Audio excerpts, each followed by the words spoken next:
Assalamualaikum warahmatullahi wabarakatuh. Kami dari kelompok 5 akan mempresentasikan mengenai NGO dan pembangunan di negara maju dan berkembang, yang beranggotakan Maulana Jodil Istiawan, Ika Pujaningrum, Ratna Yudini Khairunisa, Aulia Triananda, dan Muhammad Nurdin Pratama.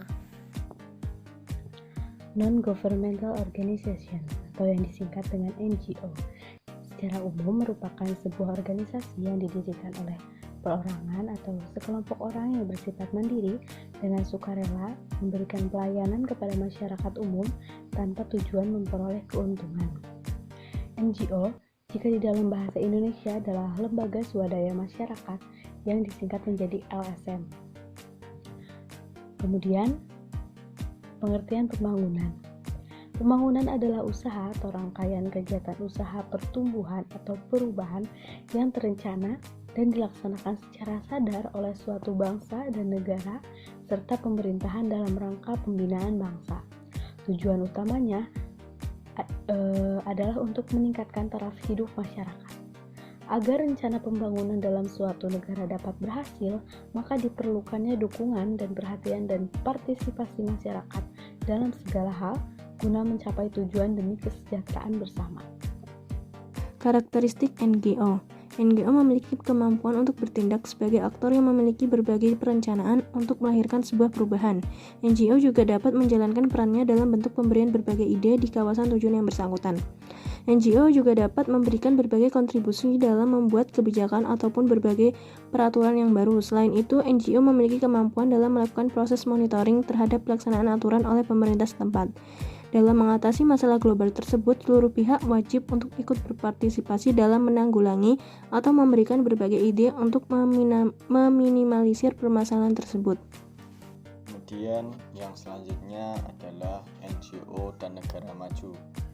Dalam negara maju, NGO sangat berperan aktif dalam ikut membantu pemerintahan untuk menyelesaikan berbagai permasalahan, sehingga pemerintah dalam negara maju cukup terbantu dengan adanya NGO.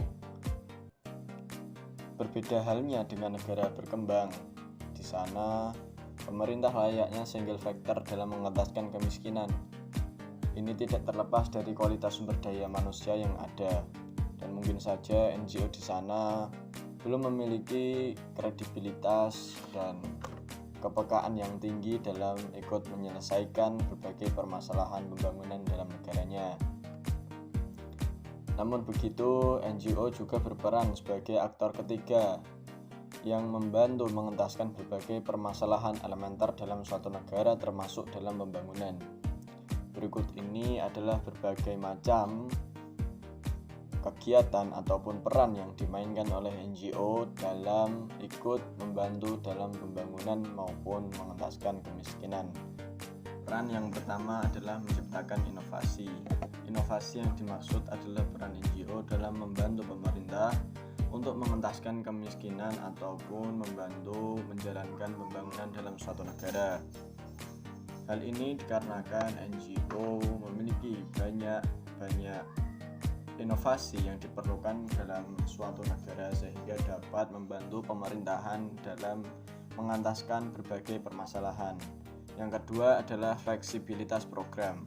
Sebagai organisasi yang independen, NGO tidak terikat pada kepentingan apapun. Kepentingannya adalah berorientasi pada masyarakat sehingga ia fleksibel atau bebas mengadakan berbagai penanganan permasalahan di berbagai bidang. Dan yang ketiga adalah kredibilitas dan kepercayaan.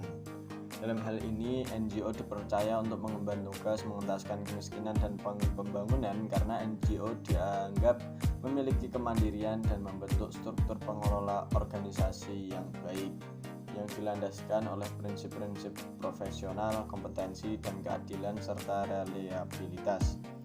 Yang keempat, NGO dianggap memiliki spesialisasi pengetahuan teknis. NGO biasanya memiliki tenaga ahli yang lebih mumpuni dari tenaga pemerintah, sehingga kehadirannya diperlukan untuk mengatasi berbagai permasalahan dalam bidang-bidang yang terspesialisasi oleh bidang NGO tersebut. Dan yang terakhir adalah memiliki target kebutuhan publik lokal. Dalam hal ini, NGO berperan dalam menyediakan akses berupa fasilitas kesehatan, non formal, kerjasama untuk membangun infrastruktur atau apapun, sehingga dengan kegiatan tersebut NGO dianggap memiliki peran penting dalam memajukan suatu negara. NGO dan negara berkembang. Permasalahan yang sering dihadapi dalam pembangunan di negara berkembang. Yang pertama, tingginya pertumbuhan penduduk yang menyebabkan cepatnya laju pertumbuhan angkatan kerja. Yang kedua, sempitnya lapangan pekerjaan yang ada sehingga tingkat pengangguran semakin tinggi. Yang ketiga, ketidakmerataan pendapatan. Dan yang keempat, kemiskinan. Upaya NGO dalam pembangunan di negara berkembang menggerakkan program pengembangan masyarakat yang dijalankan LSM Big NGOs dengan prinsip pembangunan berkelanjutan, yakni proses pembangunan yang mana generasi pendatang memperoleh modal sebanyak dengan apa yang diterima oleh generasi sekarang. Untuk dapat membangun secara berkelanjutan, salah satunya mempersyaratkan perlunya penggunaan manajemen organisasi dalam aktivitas pemberdayaan ekonomi, pendidikan rakyat, dan pengembangan masyarakat. Contoh NGO di negara maju dan berkembang. Contoh dari NGO internasional adalah lembaga sekuler seperti Red Penna and Save the Children, Organisation Oxfam, CARE, Ford, dan Rockefeller Foundation. Kegiatan dari NGO internasional bervariasi, namun yang utama adalah mendanai NGO lokal, lembaga, dan proyek hingga pelaksanaan proyek itu sendiri. Contoh NGO pada negara berkembang. 1. Indonesia. Lembaga Swada Masyarakat LMS World Naigobot WN. Yang kedua, Brunei. Sultan Hassanal Bolkiah Foundation Pusat Ehsan. Yang ketiga, Thailand. Agroforestry Natural Farming, pertanian alami. Oke, cukup sekian presentasi dari kelompok 5. Lebih dan kurangnya kami mohon maaf. Wassalamualaikum warahmatullahi wabarakatuh.